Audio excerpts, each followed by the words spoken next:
Neutral bye Hira and Rajab, south Asia का पहला AI powered podcast. Welcome to Neutral by Hira and Rajab, South Asia's first AI podcast. No propaganda, only facts. आज की रात Iran की सड़कें सिर्फ नारे नहीं सुन रही, गोलियां भी सुन रहे हैं, चीखें भी, और हलाक होने वालों में आम लोग भी हैं और सिक्योरिटी एहलकार भी. वही ईरान जिसके शाहिद ड्रोन्स पर रूस ने यूक्रेन की जंग लड़ी, अब खुद अंदर से फट रहा है. करेंसी जमीन में, बाजार बंद, लोग सड़कों पर, और तेहरान को बाज रिपोर्ट्स बैटलफील्ड कह रही हैं. और उसके बाद हम बात करेंगे पाकिस्तान की, मगर मुहाज़े सरहद का नहीं, स्क्रीन का. सबा का नया बोल्ड स्टाइल गाउन हो, ड्रामा सीन हो, और सोशल मीडिया पर गुस्सा. ये पाकिस्तानी ड्रामा है या बॉलीवुड? ईरान के एहतजाज, करेंसी क्रैश, ग्रैंड बाजार की हड़ताल, सिक्योरिटी फोर्सेस की हिलाकतें और रूस की जंग पर उसका असर. सबा का बोल्ड स्टाइल ड्रामा पामाल, नया ड्रामा मुआम्मा, फोटोशूट और फैमिली कंटेंट. अगर आप न्यूट्रल फैमिली का हिस्सा हैं तो लाइक, कमेंट, सब्सक्राइब तो ऑटो मोड में ही होना चाहिए.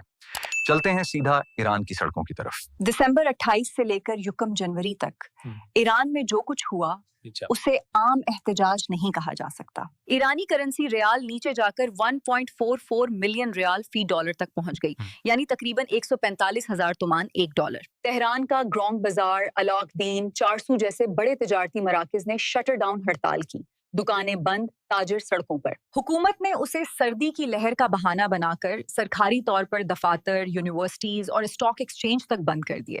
लेकिन जमीनी हकीकत ये थी कि स्टेट ऑफ इमरजेंसी की फजा थी. लोग कह रहे थे दरवाजे भी बंद, निजाम भी बंद. ओलेग जैसे तजज़ियेकार कह रहे हैं कि ईरान की कहानी प्योर मैथमेटिक्स है. इन्फ्लेशन 40-50% से ऊपर, खाने पीने की अशिया में एक साल में 60% से ज्यादा इजाफा, एक आम वर्कर की माहाना मिनिमम वेज तकरीबन $110 के बराबर, जबकि तेहरान में 1 ग्राम सोना $140 तक.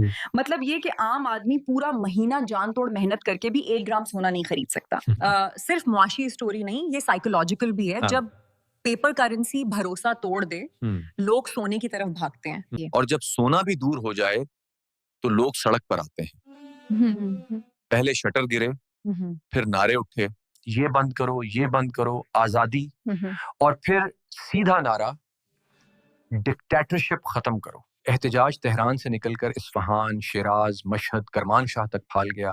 यूनिवर्सिटी स्टूडेंट्स भी शामिल, ताजिर भी, आम मजदूर भी. यही तबका 79 में शाह के खिलाफ निकला था. अब बहुत से वीडियोस में यही लोग मुल्या निजाम के खिलाफ नारे लगा रहे हैं. फर्क ये है कि उस वक्त उम्मीद थी, अब बका की जंग है. अब आते हैं सबसे हार्ड हिस्से पर. बैनुल अक़वामी मीडिया के मुताबिक लोरिस्तान, लोर्देगान, अजना, कुहदश्त वगैरह में कम अज कम 60-70 अफराद हलाक हो चुके हैं. कुछ रिपोर्टें उससे भी ज्यादा बता रही हैं. 3 अमवात एक पुलिस स्टेशन पर हमले के दौरान, 2 लॉर्देगान में, एक कुहदाश्त में, जहां सरकारी मीडिया कहता है कि बासिज का रुकन मारा गया. कुछ इंसानी हुकूक के ग्रुप्स इसे भी मुजाहिरीन में शुमार कर रहे हैं. तो मैसिव डेडली प्रोटेस्ट सिर्फ नारा नहीं, हकीकत भी है. हलाक होने वालों में आम शहरी भी हैं.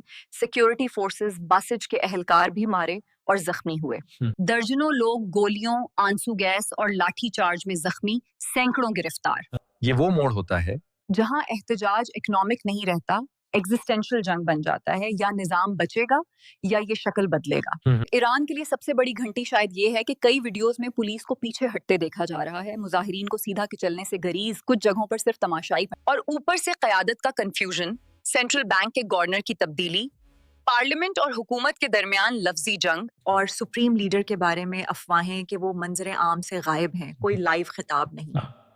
ये अंदरूनी पावर स्ट्रगल है, और हर ऐसी कशमकश में सबसे पहले ग्राउंड फोर्स डिसोल्यूशन होती है, यानी वही पुलिस और बासिज जो कल तक लोहे के हाथ समझे जाते थे.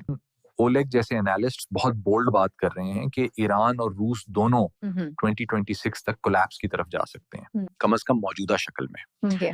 ये उनकी पेशगोई है, तारीख का हतमी फैसला नहीं.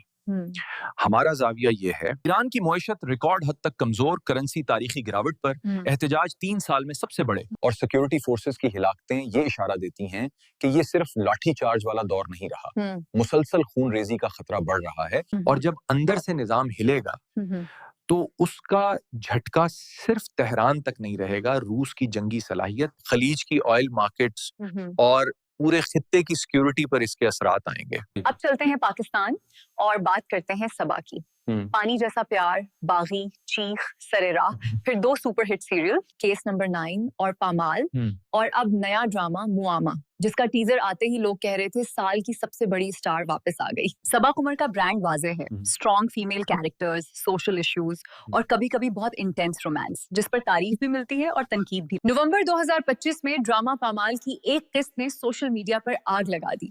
ہسپتال کا سین, ملکہ اپنے شوہر کو دیکھ کر جذباتی ہو کر گلے لگاتی ہیں. بس یہی فریم کافی تھا کہ ہیش ٹیگز بن جائیں, یہ پاکستانی ڈرامہ ہے یا بھارتی شو, کیا ہم یہ فیملی کے ساتھ دیکھ سکتے ہیں؟ بے حیائی کی کھلی چھوٹ, کوئی تو اس کی شادی کروا دے, یہ بھول جاتی ہیں کہ یہ پاکستانی ڈرامہ ہے, کوئی بالی ووڈ فلم نہیں. اسی دوران صبا کا ایک بولڈ فوٹو شوٹ بھی وائرل ہوا, جدید طرز کا fitted gown, photography magazine style, اور پھر وہی سوالات کہ یہ سب انسٹاگرام تک رہے یا ٹی وی تک بھی آنے لگے.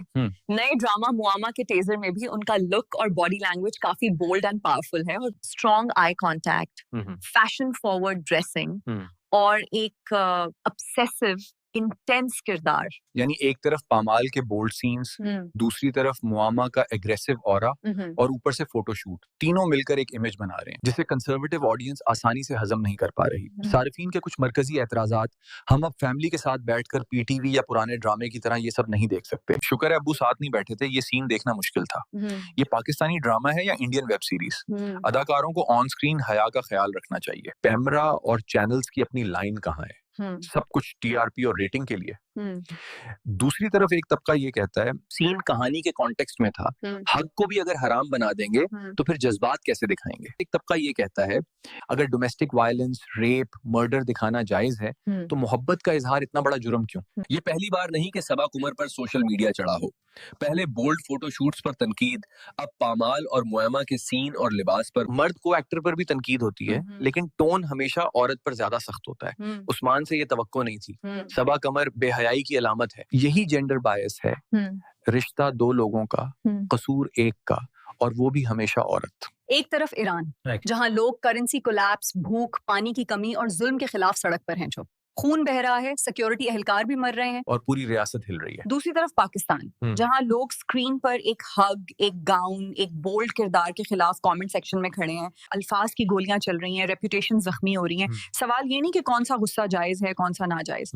سوال یہ ہے کہ ہم اپنی انرجی کہاں لگا رہے ہیں. کیا ہمیں زیادہ خوف اس بات کا ہے کہ سکرین پر کوئی حد پار نہ ہو, یا حقیقی دنیا میں انسان بھوک, گولی اور کرنسی کے نیچے نہ دب جائے؟ کامنٹس میں ہمیں بتائیں, ایران کے موجودہ احتجاج آپ کے خیال میں یہ رژیم چینج کی طرف بڑھ رہے ہیں یا دوبارہ سخت کریک ڈاؤن آئے گا؟ صبا قمر کا بولڈ اسٹائل آپ کے نزدیک خاندانی لمٹس کیا ہونی چاہیے؟ ویڈیو لائک, شیئر, سبسکرائب ضرور کریں. اگلی پوڈ کاسٹ میں ایک اور لیٹسٹ ٹاپک کے ساتھ حاضر ہوں گے. اللہ حافظ.